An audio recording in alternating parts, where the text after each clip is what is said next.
Hello and welcome to Lesson 8, Online New Testament Survey, Southeastern Baptist College. I'm at a different location. I always come from a different location. This is on my back deck here tonight. You can see it's dark and cold and the wind's blowing. That means I probably won't keep you very long. I try to do it about 5 minutes at a time anyway. But the next lesson you'll be looking at this week is Lesson 8. That's 2 Thessalonians and 1 Timothy.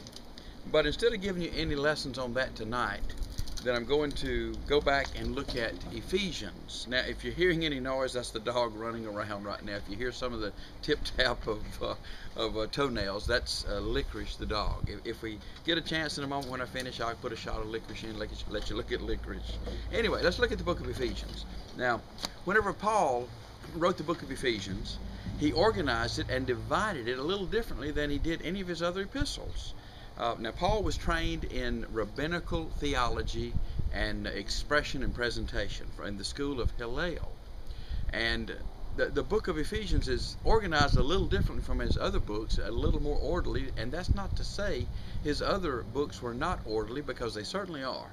Matter of fact, if you look at the book of Romans, you'll see that it's almost like a lawyer's brief as he goes through and shows the righteousness of God, the unrighteousness of man, and faith is the basis of our justification in chapter 4 and 5 with Abraham, and then chapter 6 is sanctification, chapter 7 is frustration, chapter 8 is preservation, chapters 9, 10, 11, God's dealings with Israel, all the way through, very organized. But the book of Ephesians, he divides it into two different sections. Chapters 1, 2, and 3 are doctrinal, and then chapters 4, 5, and 6 are practical. And that's a good division, because doctrine should always come first. But chapters 1, 2, and 3 have to do with doctrine, and the word doctrine just basically means teaching. Then chapters 4, 5, and 6 are practical, or the practicing of the teaching. And so teaching is what we believe, the doctrine and teaching is what we believe, and then the practical or practicing is what we do with that which we believe, and that is our doctrine. Notice at the very center you have chapter 4, which is the center of the book of the 6 chapters, and you have the teaching of unity. Now, that is the main theme of Ephesians. Of all the other doctrines, the teachings that you find there, it all centers around Ephesians. And that's why he talks about in chapter 4 this oneness, or a coming together, a oneness or a harmony. For instance, there's one Lord, one faith, one baptism, one God, one Father. All the way through, he keeps mentioning in about 4 or 5 verses, this one.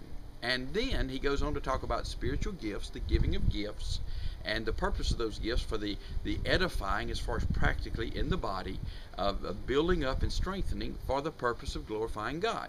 And then you come to around verse 12 or 13 in Ephesians chapter 4, and he tells the purpose of this, till we all come into the unity of the faith. And that is, again, to glorify God. He talks about endeavoring to keep this unity in one spirit.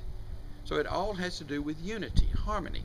He deals with this in 1 Corinthians chapter 12, speaking of the one body. He visually paints a picture of a human body and says, here's the head and the shoulders and the arms, and here are the feet, and the ears hear, and the eyes see, and the mouth speaks, and each does their own thing.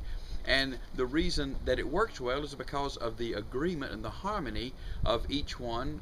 For instance, the mouth, it speaks, and the ears don't try to talk because they can't talk, and the eyes don't try to hear because they can't hear, they can only see. And yet one is not any more important than the other. But the purpose is harmony. Leonard Bernstein, the great orchestra conductor, gave a good example of the harmony and the purpose of it and how important it is. And he talked about when someone asked him a question, Mr. Bernstein, what's the most difficult position or chair to get someone to play in your orchestra as far as an instrument? And he said, second fiddle. He said, I can get plenty of violinists to play first violin, but to get someone to play second violin with as much enthusiasm is hard to do, because you see, the first violinist plays the lead and in a sense gets more of the glory, and the one playing second violin kind of backs up, plays the different notes, but brings harmony. He says, yet if no one plays second violin, we have no harmony. So it's kind of like a quartet singing, where you have some of the parts would be bass and tenor and lead. Each person agrees as to which part they're going to sing. And when they agree and stay on their part and then harmonize and come together, then it's beautiful. It makes beautiful music, or it's harmony. And so that's the purpose and the main thinking of Ephesians is harmony, unity, this oneness coming together. And that's it for this lesson. Here on my back deck where it's getting pretty cold, I may have to put some water running tonight. Oh, Licorice. Where's Licorice? Let's see. Licorice, come here. Come here. Come on. This is Licorice. And you can see him. Speak, boy. Speak. There you go. Thank you. See you next time.